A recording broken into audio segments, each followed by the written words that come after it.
Hello दोस्तों, welcome to शिक्षा सारथी भाई पीके।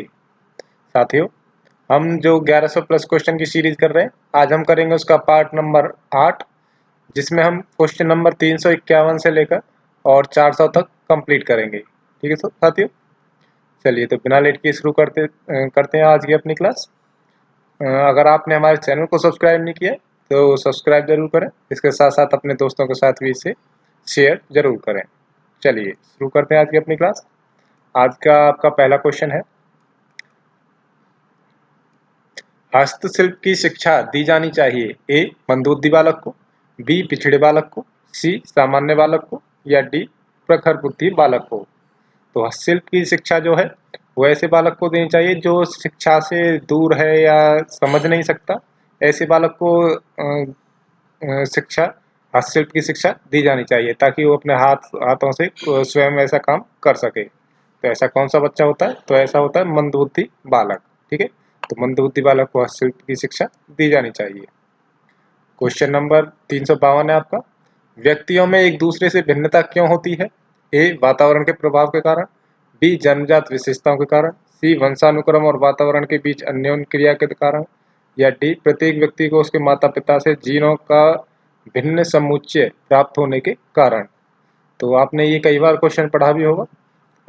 ये क्या है? वंशानुक्रम और वातावरण के बीच की अन्योन्य क्रिया का कारण है। ठीक है, क्वेश्चन नंबर 353 है आपका,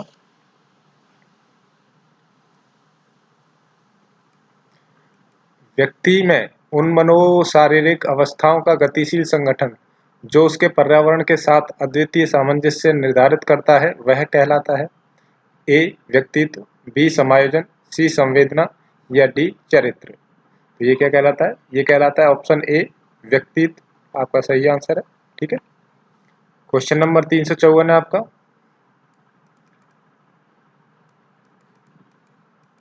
मानव व्यक्ति परिणाम है ए अनुवांशिकता का, बी पालन पोषण और शिक्षा का, सी अनुवांशिकता और वातावरण की अंतःक्रिया का या डी केवल वातावरण का। तो ये अभी क्वेश्चन हमने ऊपर भी इसी तरह का किया था। क्वेश्चन भी उसी के जैसा है और आंसर भी लगभग वही है। ठीक है, तो आपका ऑप्शन नंबर सी अनुवांशिकता और वातावरण की अंतःक्रिया का मानव व्यक्ति परिणाम होता है। ठीक है, क्वेश्चन नंबर 355 है आपका, निम्नलिखित में से किसे प्राथमिक स्तर पर शिक्षक का सर्वाधिक महत्वपूर्ण गुण माना जाना चाहिए? ए पढ़ाने की इच्छा, बी धैर्य और दृढ़ता, सी दंडित करने की हानि रहित विधियों का ज्ञान या डी अत्यधिक मानकीकृत भाषा में पढ़ाने की दक्षता। तो जो शिक्षक का जो महत्वपूर्ण गुण है वो क्या है आपका? धैर्य और दृढ़ता। ये सीटेट का सबसे खास प्रश्नों में से एक है ये। ठीक है, क्वेश्चन नंबर 356 है आपका, बच्चे की जिज्ञासा शांत करनी चाहिए जब शिक्षक फुर्सत में हो, बी जब शिक्षक विद्यार्थी फुर्सत में हो, सी कुछ समय के पश्चात या डी तत्काल जब विद्यार्थी द्वारा जिज्ञासा की गई हो। तो आपको बच्चे की जो जिज्ञासा जब भी जागृत हो, आपको उसे तभी शांत कर देना चाहिए। नहीं तो अगर आप उसे तभी शांत नहीं करेंगे तो बच्चा क्या है, अपने मार्ग से भटक सकता है। ठीक है, उसके मन में उन क्वेश्चंस के अलावा और भी क्वेश्चंस जागृत हो सकते हैं। ठीक है, इसके अलावा जिस मार्ग पर वो चल रहा है, अगर उसे वहीं पर उसका जवाब ना मिले तो वो अन्य मार्ग पे जा सकता है। ठीक है, चलिए बढ़ते हैं अगले क्वेश्चन पर। क्वेश्चन नंबर 357 है आपका, बच्चों में नैतिकता की स्थापना के लिए सर्वोत्तम मार्ग है। ए उन्हें धार्मिक पुस्तकें पढ़ाना, बी शिक्षा का आदर्श रूप में व्यवहार करना, सी उनका मूल्य शिक्षा पर मूल्यांकन करना या डी उपयुक्त में से कोई नहीं। तो आपका जो इसका आंसर है क्वेश्चन का, बच्चों में नैतिकता की स्थापना के लिए सर्वोत्तम मार्ग क्या है? शिक्षक का आदर्श रूप में व्यवहार करना। शिक्षक जिस तरह से बच्चों के साथ व्यवहार करेगा, बच्चे भी उसी व्यवहार का अनुसरण करेंगे और ऐसा ही व्यवहार सीखेंगे। ठीक है, क्वेश्चन नंबर 358 है आपका, विकास के परिप्रेक्ष्य में समय के साथ होने वाले परिवर्तनों में निम्न में क्या शामिल है? ए रूप, बी दर, सी अनुक्रम या डी ये सभी। तो आपका इसका आंसर क्या रहेगा? जो आपके तीनों ऑप्शन है ये तीनों के तीनों ही सही हैं। ठीक है, रूप, दर और अनुक्रम। इसलिए आपका आंसर क्या रहेगा? Option number D. ठीक है। क्वेश्चन नंबर 359 आपका, शिक्षक को ज्ञान होना चाहिए ए अध्यापन विषय का, बी बाल मनोविज्ञान का, सी शिक्षा संहिता का, या डी अध्यापन विषय एवं बाल मनोविज्ञान का। तो टीचर को क्या है, बाल मनोविज्ञान और अध्यापन विषय दोनों का ही अगर ज्ञान रहेगा तो वो दोनों ही तरीके से बच्चे का जो शिक्षण कार्य है वो अच्छी तरीके से कर सकता है। अगर मान लीजिए टीचर को सिर्फ विज्ञान का इसका अपने अध्यापन विषय का ज्ञान है लेकिन बाल मनोविज्ञान का ज्ञान नहीं है, तो क्या है बच्चों की जो जानकारी है, बच्चों को किस तरह से पढ़ाना चाहिए, उनकी क्या चाहतें हो सकती हैं, तो उनके बारे में जानकारी नहीं रख सकता। इसी तरीके से अगर बाल मनोविज्ञान जानता लेकिन अध्यापन विषय नहीं जानता तो भी वो अपने विषय को सही तरीके से नहीं समझा सकता। ठीक है, इसलिए दोनों का ज्ञान आवश्यक है। क्वेश्चन नंबर 360 है आपका, एक बच्चे की वृद्धि और विकास के अध्ययन की सर्वाधिक अच्छी विधि कौन सी है? ए मनोविश्लेषण विधि, बी तुलनात्मक विधि, सी विकासीय विधि, या डी सांख्यिकी विधि। तो आप क्या है साइकोलॉजी पढ़ रहे हैं, तो साइकोलॉजी में जो सबसे इम्पोर्टेंट है वो क्या है? मनोविश्लेषण विधि। ठीक है, आपका ऑप्शन नंबर ए 360 का ऑप्शन नंबर ए। ठीक है, इसके अलावा देखिए आपका आंसर दिया है यहाँ पर विकासीय विधि। विकासीय विधि भी हो सकती है लेकिन मुझे लगता है कि इसकी जो सबसे अच्छी विधि है वो मनोविश्लेषण विधि ही है। ठीक है, हो सकता है इसमें आंसर आपका गलत टाइप हो गया हो। चलिए बढ़ते हैं अगले क्वेश्चन पर। क्वेश्चन नंबर 361 है, गर्भावस्था का समय है गर्भधारण से जन्म तक, बी जन्म से प्रथम वर्ष तक, सी गर्भधारण का समय, या डी इनमें से कोई नहीं। तो जो गर्भावस्था का जो समय होता है वो होता है गर्भधारण से जन्म होने तक, जब तक बच्चा गर्भ में रहता है वो गर्भावस्था ही कहलाती है। ठीक है, ऑप्शन नंबर ए सही है। क्वेश्चन नंबर 362 आपका, सीखने की परिघटना में निम्नलिखित में से कौन आवश्यक घटक नहीं है? ए अधिगमकर्ता, बी आंतरिक अवस्था, सी प्रेरक, या डी शिक्षक। तो देखिए इसका आपका आंसर क्या रहेगा क्वेश्चन नंबर 362 का। इसका आपका आंसर रहेगा ऑप्शन नंबर डी यानी कि शिक्षक। यानी कि सीखने की परिघटना में क्या है, शिक्षक के कोई आवश्यक घटक नहीं है। देखिए अधिगमकर्ता यानी कि जब तक छात्र नहीं होगा या बच्चा नहीं होगा तो सीखेगा कौन? ठीक है, इसके अलावा बच्चे की आंतरिक अवस्था किस प्रकार की, अगर सीखने की अवस्था में है बच्चा तभी वो सीख सकता है, अगर सीखने की अवस्था में नहीं है तो बिल्कुल नहीं सीख सकता, ये भी जरूरी है। इसके अलावा सीखने के लिए बच्चे को प्रेरक की सख्त आवश्यकता होती है। ठीक है, प्रेरक नहीं होगा तो भी बच्चा नहीं सीख सकता। इसके अलावा है शिक्षक, अगर शिक्षक नहीं होगा तो बच्चे का काम चल सकता है, वो पुस्तकें पढ़ सकता है, वो वीडियोस देख कर सकता है। ठीक है, तो शिक्षक के बिना एक बार वो काम कर सकता है लेकिन ऊपर वाले जो तीनों चीजें हैं उनके अलावा काम नहीं चल सकता। क्वेश्चन नंबर 363 आपका, शिक्षार्थियों में व्यक्तिगत भिन्नता को संबोधित करने के लिए विद्यालय किस प्रकार का सहयोग उपलब्ध करवा सकता है? ए सभी शिक्षार्थियों के लिए समान स्तर की पाठ्यचर्या का अनुगमन करना, बी बाल केंद्रित पाठ्यचर्या का पालन करना और शिक्षार्थियों को सीखने के अनेक अवसर उपलब्ध करवाना। देखिए यहाँ से हमारा आंसर मिल चुका है, ऑप्शन नंबर सी है शिक्षार्थियों में व्यक्तिगत भिन्नता को समाप्त करने के लिए हर संभव उपाय करना, या ऑप्शन डी धीमी गति से सीखने वाले शिक्षार्थियों को विशेष विद्यालयों में भेजना। तो देखिए इसका आंसर क्या है, ऑप्शन नंबर बी यानी बाल केंद्रित पाठ्यचर्या का पालन करना और शिक्षार्थियों को सीखने के अनेक अवसर उपलब्ध करवाना, यही आपका आंसर सही है। क्वेश्चन नंबर 364 आपका, निम्नलिखित में से कौन सा सीखने के लिए अधिकतम रूप से अभिप्रेरित है? ए असफलता से बचने के लिए अभिप्रेरणा, बी बहुत सरल या कठिन लक्ष्यों का चयन करने की प्रवृत्ति, सी लक्ष्यों को प्राप्त करने में व्यक्तिगत संतुष्टि, या डी बाह्य कारक। सीखने के लिए अधिकतम अभिप्रेरित कौन करता है? ठीक है, तो इसके लिए आपका ऑप्शन नंबर सी बिल्कुल सही है, लक्ष्यों को प्राप्त करने में व्यक्ति की संतुष्टि सबसे महत्वपूर्ण है। ठीक है, क्वेश्चन नंबर 365 है, शिक्षार्थियों में व्यक्तिगत भिन्नता प्रदर्शित करते हैं, अतः शिक्षक को सीखने के विविध अनुभवों को उपलब्ध कराना चाहिए। बी कठोर अनुशासन सुनिश्चित करना चाहिए, सी परीक्षार्थियों की संख्या बढ़ा देनी चाहिए, या डी अधिगम की एक समान गति पर बल देना चाहिए। तो आपका आंसर क्या रहेगा इसमें, आपने पहचान लिया होगा, आपका ऑप्शन नंबर ए बिल्कुल सही है, सीखने के विविध अनुभव उपलब्ध करवाने चाहिए जिससे कि बच्चा जो है जिन भी अनुभवों को ठीक समझता है, जिससे वो समझ सकता है, उन्हें अपनाकर आगे बढ़ सकता है। क्वेश्चन नंबर 366 है, निम्नलिखित में से कौन सा सिद्धांत ये दर्शाता है कि अपेक्षित व्यवहार के सन्निकट सकारात्मक प्रतिक्रिया तथा पुनर्वलन के फलस्वरूप व्यवहारात्मक विकास किया जा सकता है? ए शास्त्रीय अनुबंधन, बी वाद्य अनुबंधन, सी ऑपरेंट अनुबंधन, डी सामाजिक अनुबंधन। तो आपका इस क्वेश्चन का क्या आंसर? आपका इसका आंसर रहेगा ऑप्शन नंबर सी, यानी ऑपरेंट अनुबंधन। ठीक है, क्वेश्चन नंबर 366 का option number C. Question number 367 है आपके सामने।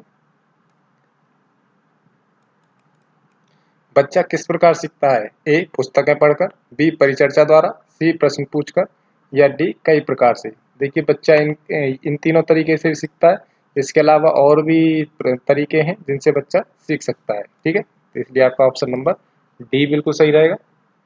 क्वेश्चन नंबर 368 है, एकीकृत छात्र केंद्रित अधिगम के लिए पाठ्यक्रम में निम्नलिखित में से क्या लाभकारी नहीं है?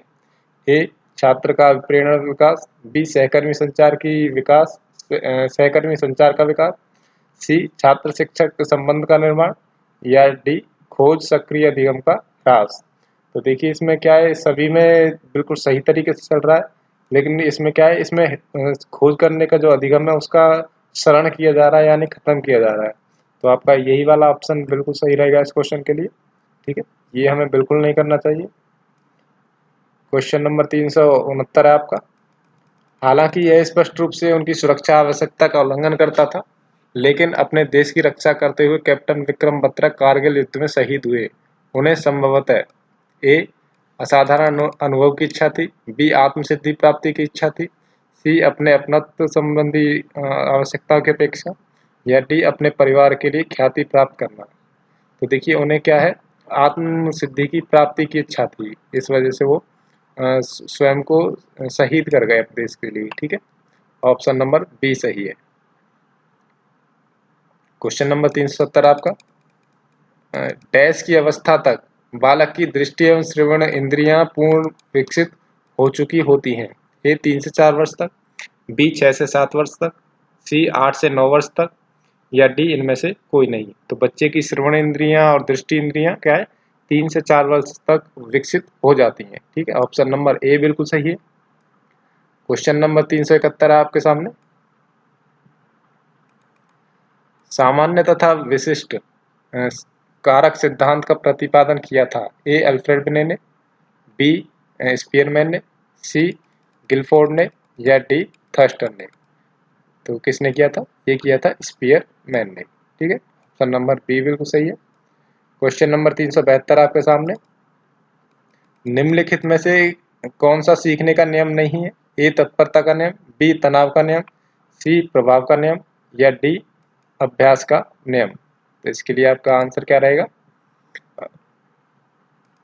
ऑप्शन नंबर सी बी, यानी कि तनाव का नियम कोई भी नियम नहीं है। ठीक है, इसके अलावा जो तीनों नियम है वो तीनों के तीनों हमने पढ़े हुए हैं पहले।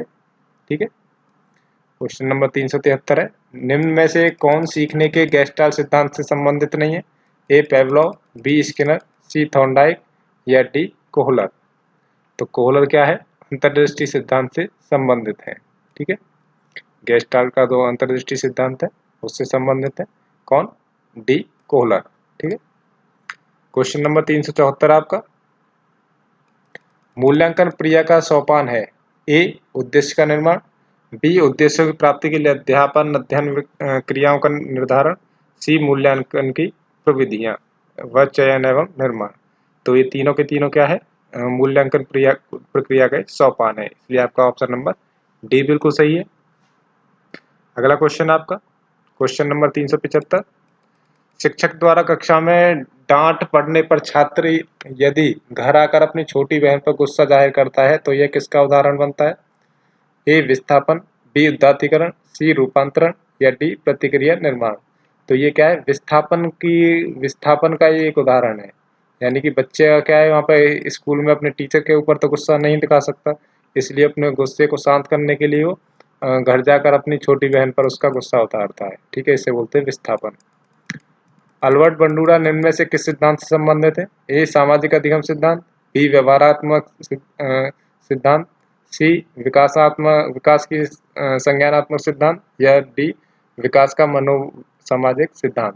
तो बंडूरा क्या है, सामाजिक अधिगम सिद्धांत से संबंधित है। ऑप्शन नंबर ए बिल्कुल सही है आपका। क्वेश्चन नंबर 377 आपके सामने, व्यक्तित्व विकास की अवस्था है ए व्यक्तिगत अध्ययन, बी अधिगम एवं वृद्धि, सी उपचारात्मक अध्ययन, या डी इनमें से कोई नहीं। तो व्यक्तित्व विकास की अवस्था क्या है, अधिगम एवं वृद्धि। ऑप्शन नंबर बी बिल्कुल सही है। क्वेश्चन नंबर 378 आपके सामने, शिक्षण को अधिगम में कैसे बदला जा सकता है, ए परीक्षाओं का आयोजन करके, बी रटने की प्रवृत्ति को प्रोत्साहित करके, ये हम बिल्कुल नहीं करेंगे, सी सामने शिक्षण पर बल देना, या डी बाल केंद्रीय शिक्षा शास्त्र को अपनाकर। तो इस क्वेश्चन का जो बिल्कुल सटीक आंसर जो दिखाई दे रहा है, बाल केंद्रित शिक्षा शास्त्र को अपनाकर, यानी कोई भी आप शिक्षा दे रहे हैं तो बाल केंद्रित बना देंगे, तो आपका बिल्कुल सटीक निशाने पर जो तीर है वो लग जाएगा। ठीक है, ऑप्शन नंबर डी बिल्कुल सही है। क्वेश्चन नंबर 379 आपके सामने, किस स्थिति पर बच्चे यह जाने नियमन को आपात स्थितियों में तोड़ा जा सकता है, ए परायत्ता अधिकार, बी स्वायत्ता किशोरावस्था, सी व्यतिक्रम, या डी परतंत्रता पारस्परिकता। तो इसका आंसर क्या रहेगा आपका, ऑप्शन नंबर बी स्वायत्ता किशोरावस्था। जो ऑप्शन नंबर बी है वो बिल्कुल सही है। क्वेश्चन नंबर 380 आपके सामने, बुद्धि का पदानुक्रमिका सिद्धांत का प्रतिपादन किसने किया, ए फ्राइड ने, बी मेरिल ने, सी कोहलर ने, या डी बर्टन बर्नर ने। तो बुद्धि का पदानुक्रमिका सिद्धांत किसने दिया, बर्टन एवं बर्नर ने। ठीक है, ऑप्शन नंबर डी बिल्कुल सही है। क्वेश्चन नंबर 381 आपके सामने, बुद्धि की त्रिआयामी सिद्धांत के प्रवर्तक कौन है, ए मेरिल, बी गिलफोर्ड, सी थर्स्टन, या डी स्किनर। तो बुद्धि का त्रिआयामी सिद्धांत किसने दिया, तो इसके लिए आपका ऑप्शन नंबर बी बिल्कुल सही है, यानी कि गिलफोर्ड ने दिया त्रिआयामी सिद्धांत।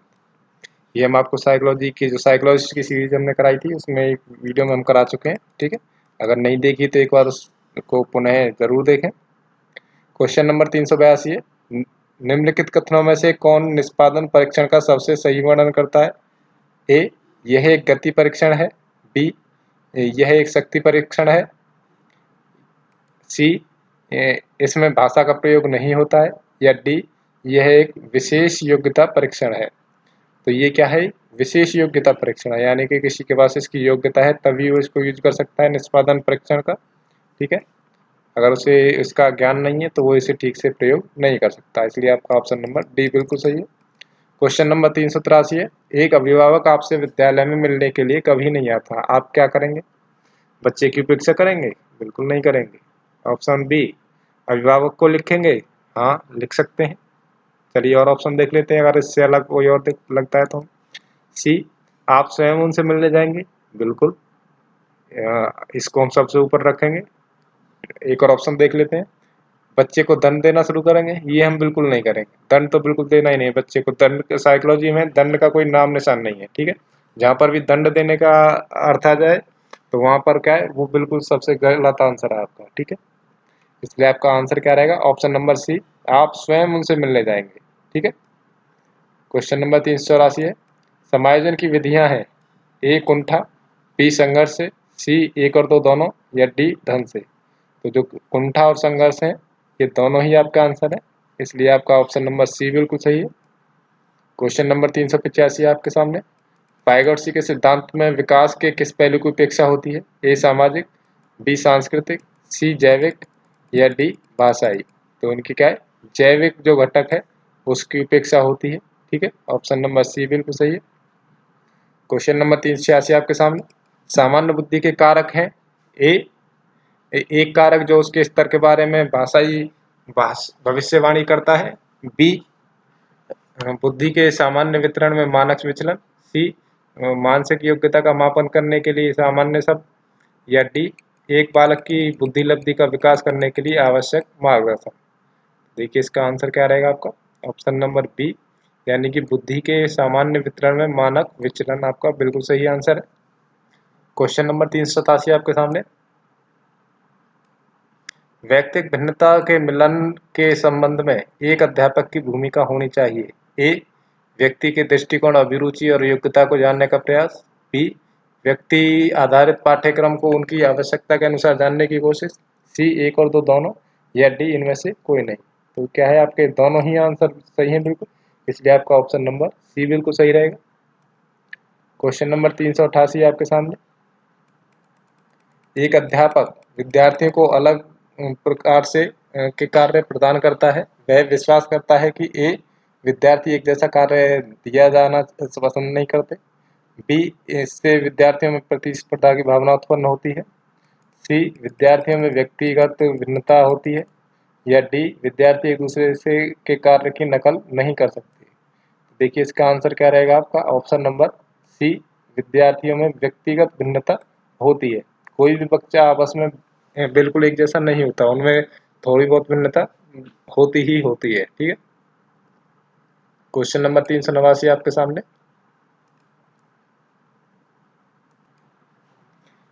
निम्नलिखित में से कौन सा प्रतिभावान विद्यार्थी के लिए सबसे उचित गतिविधि है?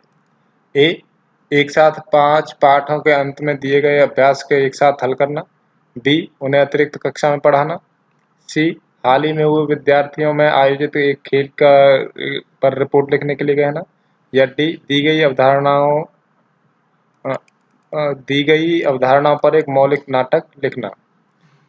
तो आपका इसका आंसर क्या रहेगा, ऑप्शन नंबर डी, यानी कि दी गई अवधारणाओं पर एक मौलिक नाटक लिखने के लिए कहना। ठीक है, ऑप्शन नंबर डी बिल्कुल सही है। क्वेश्चन नंबर 390, बोलने की प्रभावित करने वाले गतिक विकार को कहा जाता है? ए अपेरेक्सिया, बी अफेजिया, सी डिस्फोनिया, या डी शब्दफोबिया। तो इसका आंसर क्या रहेगा, बोलने को प्रभावित कौन करता है? तो अपेरेक्सिया से प्रभावित करता है। ठीक है, हमने इसकी वीडियो आपके लिए अभी तक अपलोड नहीं की है। इन सभी डिफिशियंसी को लेकर एक वीडियो आपके लिए जल्द से जल्द हम उपलब्ध करवाने की कोशिश करेंगे। ठीक है, जिसमें जितनी भी प्रॉब्लम्स होती हैं इन सभी प्रॉब्लम्स के बारे में एक बार डिस्कस करेंगे। ठीक है, क्वेश्चन नंबर 391 है, कार्य को आरंभ करने, जारी रखने और नियमित कार्य करने की प्रक्रिया है? ए प्रेरणा, बी संवेदना, सी प्रशिक्षण, या डी प्रत्यक्षीकरण। तो ये क्या है, प्रेरणा का रूप है। कार्य आरंभ करने, जारी रखने और नियमित करने की प्रक्रिया क्या है, प्रेरणा इसमें आंसर आएगा आपका। प्रेरणा जो है इसी के कारण ये सभी कार्य होते हैं। ठीक है, क्वेश्चन नंबर 392 आपके सामने। सहसावस्था की विशेषता नहीं है नैतिकता का होना, बी दूसरों पर निर्भरता, सी शारीरिक विकास की तीव्रता, या डी मानसिक विकास में तीव्रता। तो देखिए, जो सहसावस्था में बच्चा इतना छोटा होता है कि उसमें नैतिक भाव बिल्कुल भी नहीं होते, इसलिए आपका आंसर नंबर यही रहेगा। इसके अलावा देखिए, दूसरों पर निर्भर भी होता है, शारीरिक विकास की तीव्रता भी होती है, इसके अलावा मानसिक विकास की भी तीव्रता होती है। ठीक है, क्वेश्चन नंबर 393 आपके सामने। ध्यान आकर्षित करने में डैश की प्रमुख भूमिका होती है? ए उद्दीपन की तीव्रता, बी उद्दीपन की उपादेयता, सी उद्दीपन की विश्वसनीयता, या डी उद्दीपन की सक्रियता। तो इसका आंसर क्या रहेगा आपका, ध्यान आकर्षित करने में उद्दीपन की तीव्रता प्रमुख भूमिका होती है। ठीक है, ऑप्शन नंबर ए बिल्कुल सही है। क्वेश्चन नंबर 394 आपके सामने। विस्मृति कम करने का उपाय है? ए सीखने की कमी, बी सीखने की त्रुटिपूर्ण विधि, सी पाठ की पुनरावृत्ति, या डी स्मरण करने में कम ध्यान देना। तो आपका आंसर क्या रहेगा, पाठ की पुनरावृत्ति विस्मृति कम करने का मुख्य उपाय है। ठीक है, क्वेश्चन नंबर 396 आपके सामने। वे शिक्षक जो विद्यालय आधारित आकलन के अंतर्गत कार्य करते हैं, उन्हें प्रत्येक शिक्षार्थी को प्रत्येक विषय में परियोजना कार्य देना पड़ता है। बी शिक्षार्थियों के मूल्य और अभिवृत्तियों का आकलन करने के लिए योजना उनका सूक्ष्म अवलोकन करते हैं।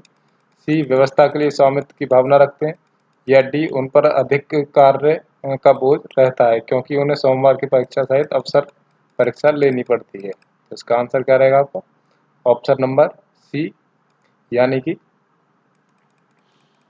व्यवस्था के लिए स्वामित्व की भावना रखते हैं। ठीक है, क्वेश्चन नंबर 397 आपके सामने। गार्डनर के बहुबुद्धि सिद्धांत के अनुसार वह कारक जो एक व्यक्ति के आत्मबोध में सबसे अधिक योगदान देता है वह हो सकता है? ए संगीत में, बी आध्यात्मिक, सी भाषाई, या डी अंतः वैयक्तिक। तो क्या हो सकता है इनमें से, ऑप्शन नंबर डी यानी कि अंतः वैयक्तिक। ठीक है, ये बिल्कुल सही आंसर है आपका। क्वेश्चन नंबर 398 आपके सामने। कोलबर्ग के सिद्धांत की मुख्य आलोचना क्या है? ए, कोलबर्ग ने बिना अनुभव के आधार पर एक सिद्धांत का प्रतिपादन किया।